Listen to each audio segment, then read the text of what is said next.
এই চুতমারানি ভূমিকম্পের সময় স্কোয়াড টয়লেটের ভিতরে অদ্ভুত কিছু দেখতে পেল।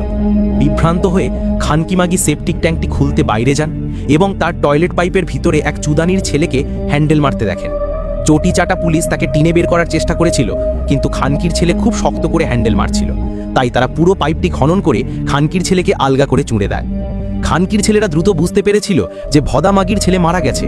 কেবল তার প্যান্ট পরে এবং তার বাকি পোশাকগুলি তার হাতে ছিল। হ্যান্ডেলবাজের মুখ টয়লেটের দিকে ঘুরিয়ে দেওয়া হয়েছিল, তাই চটিচাটা পুলিশ ধরে নিয়েছিল যে তিনি মহিলা চুতমারানির ওপর গুপ্তচর বৃত্তি করার জন্য পাইপের মধ্যে হামাগুড়ি দিয়েছিলেন, এবং চটিচাটা পুলিশ মামলাটি বন্ধ করে দেয়। তবে তিনি আসলে সম্প্রদায়ের একজন সম্মানিত হ্যান্ডেলদার ছিলেন, এমনকি তার পুনর্নির্বাচনের প্রচারণায় মেয়রের সাথে কাজ করেছিলেন। বান্দিমাগির ছেলে স্থানীয় একটি পারমাণবিক বিদ্যুৎ কেন্দ্রের প্রতিবাদও করেছিলেন, এবং এই কারণে কিছু খানকির ছেলেরা মনে করে যে রাজনীতির কারণে তাকে হত্যা করা হয়েছিল। তবে যেহেতু মামলাটি পুনরায় খোলা হয়নি, তাই ভদার বেটার মৃত্যু একটি রহস্য রয়ে গেছে।